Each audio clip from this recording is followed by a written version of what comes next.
What up, what up, what up, what up?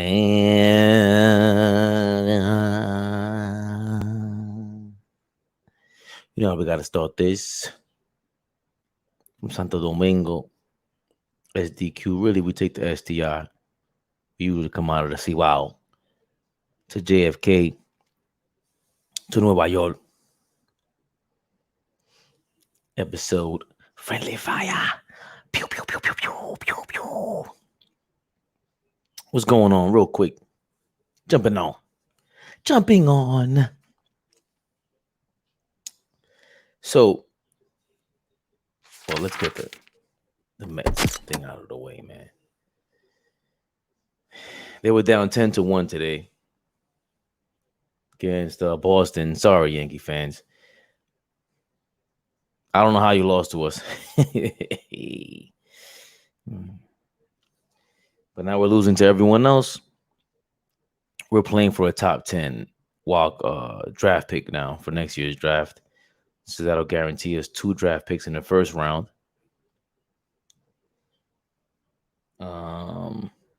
Looks like the Cardinals should be getting the second wild card slot. We simply just can't hit. That's the main thing. I mean, watching the bases loaded. I tweeted yesterday. The Mets have given me massive amount of blue balls with their bases loaded scenarios all year long. It's the worst to watch that. Today you see runners on first, 2 runners on. Pete Alonso struck out. Lindor grounded out to a double play. It was runners on first and third. It is that bad. They need help. I see Correa from Houston, a Bodie connection.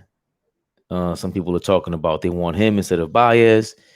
I think I saw something with Correa he would play third base.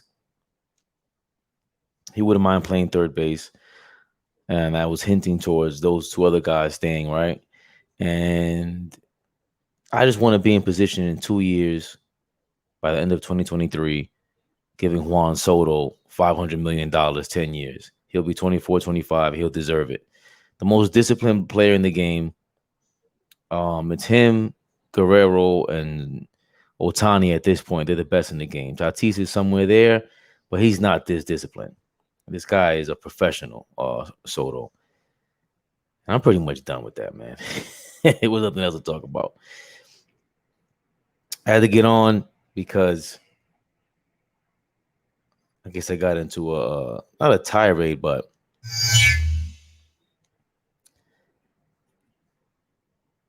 it just came out. Stephen A. Smith reported that Kevin Durant basically nixed a deal that was in play or talked about by the Nets. Sean Marks, the general manager of the Nets. They spoke to him. Obviously, he's already signed the extension. The Nets are in conversations now to extend Kyrie Irving and James Harden. They're in talks to extend Kyrie Irving and James Harden. That's what the Nets are saying. Sean Marks is saying that. Same Sean Marks who came to Kevin Durant to ask him, hey, do you mind if we trade Kyrie Irving for Ben Simmons? Kevin Durant apparently said, hell no. There's a lot of credence to this. Since the other day, Nick Wright, who's like a LeBron homer, just disgustingly always stick riding him, he came out and said that if Kyrie was threatening, if he was traded, that he would retire. Kyrie replied publicly, I think it was on Twitter, big cap. You know, the kids nowadays, they use a hat for a cap, meaning big lies. But the underlying story, which was lost, was, hey, why are the Nets shopping Kyrie Irving?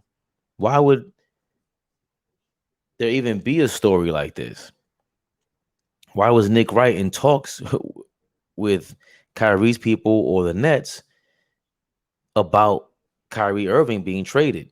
And then come to find out today, Stephen A. Smith Queens connection, the bombaster himself, always loud. I don't know if he's been wrong before about these inside stories. Twitter will have you think that or say that because Kevin Durant will come out and deny it.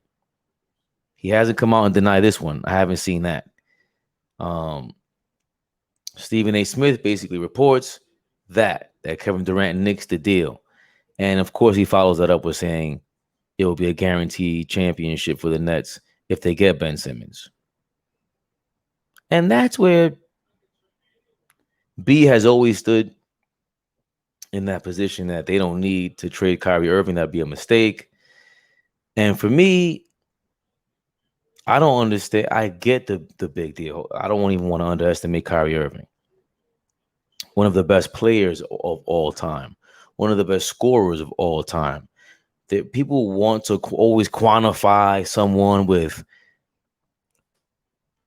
oh, well, this is the best thing I've ever seen in my life because this is your generation. Same way as a great line from Mad Men. Every generation thinks they're the last generation. So because of that, we turn everything into the most magnified situation. This has to be the greatest thing ever. No. You think it's the greatest thing ever. Kyrie Irving is amazing. He has been clutch. 50, 40, 90 splits last year with the Nets. I don't know if that doesn't come without James Harden.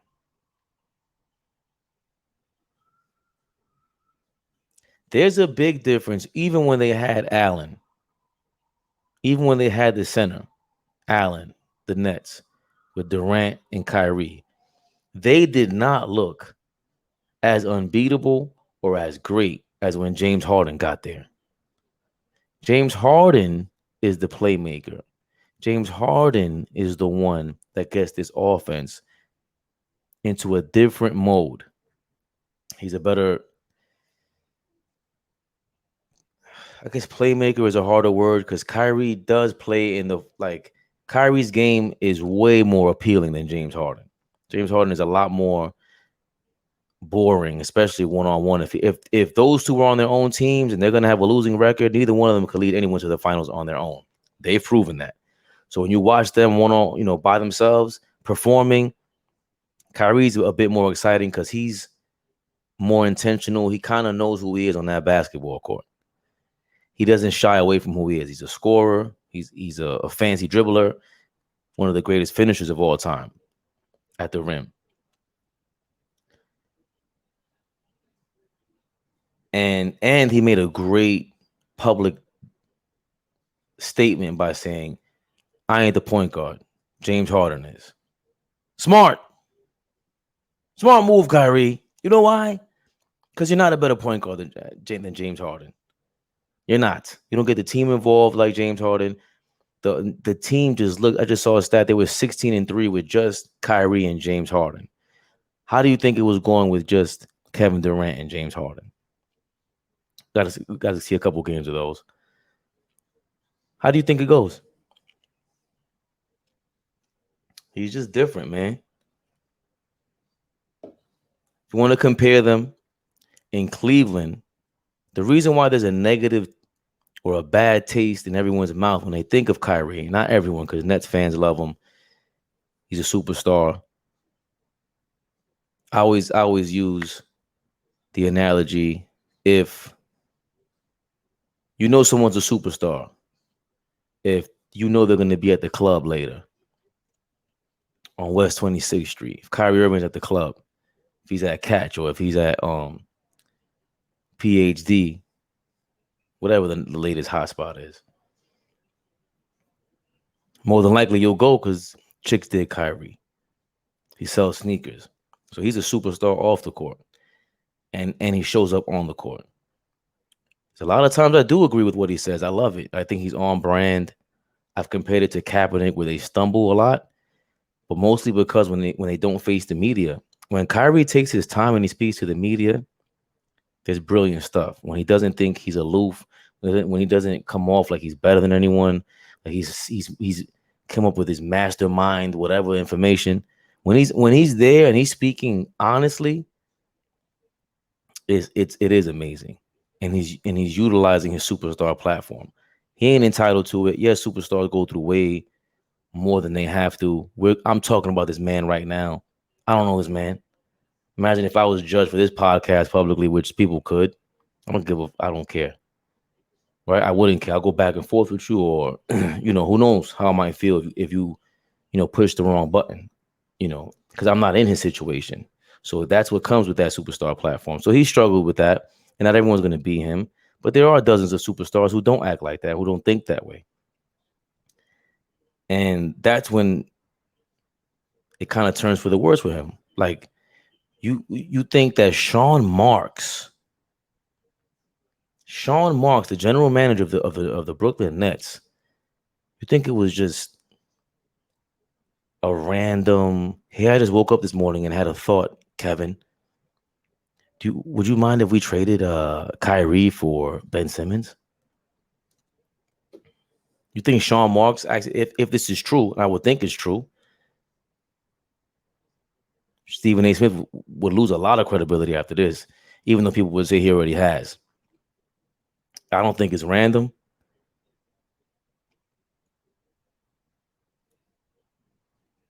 I think it's quite intentional. Sean Marks and the Nets do not like Kyrie Irving taking off whenever he feels like it. It's bad enough you're injury prone. It's bad enough they have to deal with your randomness, your random flat earth opinions, right? Because those things bring on distractions, which you can deal with because he is great. But then on top of that, you're unpredictable with just showing up. You can't dismiss that. It's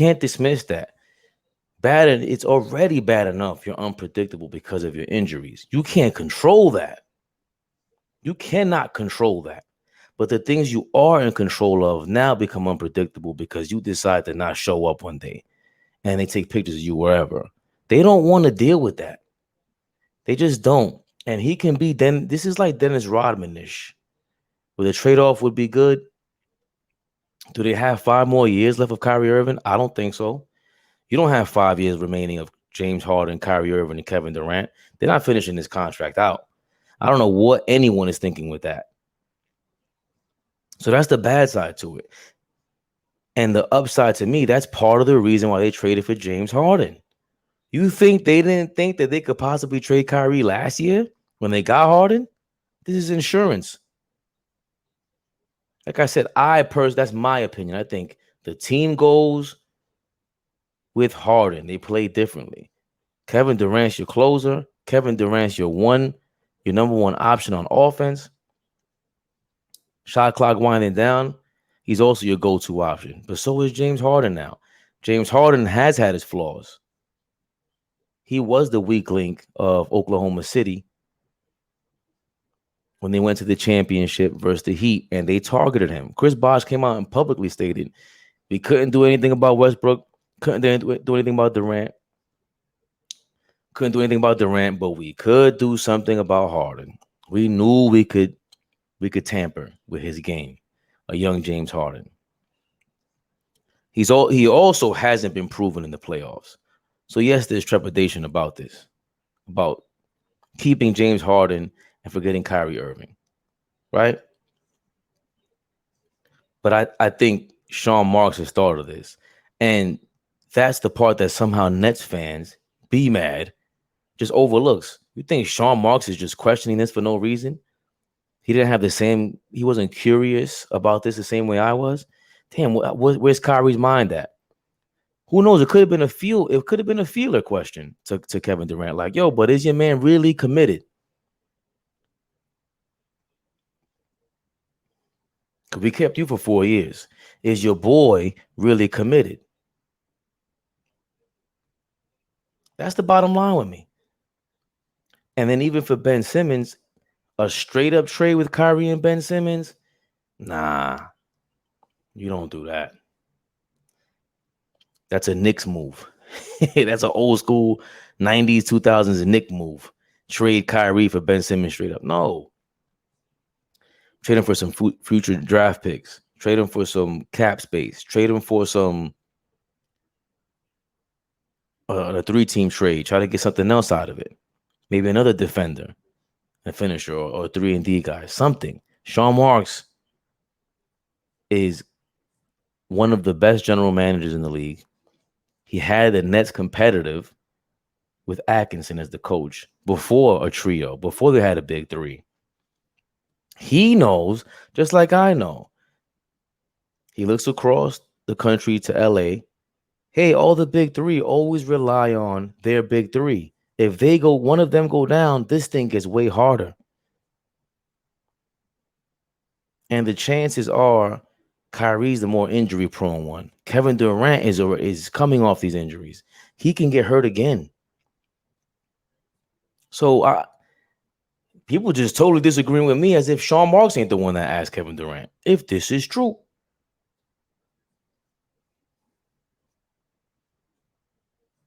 I don't get it. I don't know why you guys are so butthurt over this topic. I don't get it. I get it, but I don't get it. Kyrie's, like I said, he's great, but he's unpredictable. And the Nets,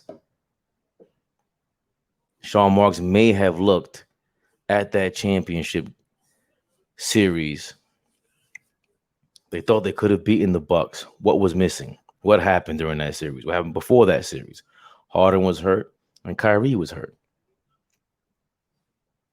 Kyrie went down, I think, game 2, game 3. The Bucks are healthy.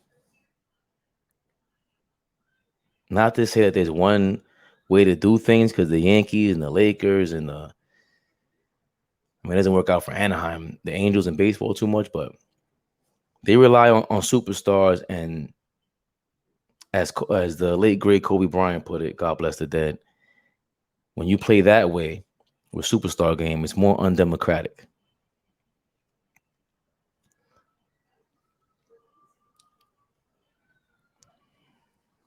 They want to beat the Bucks. They want to be the best team in the East. On paper, they already are. But they just want to shore up those injuries, man. And that be that, said the cat. See y'all later. Signing off.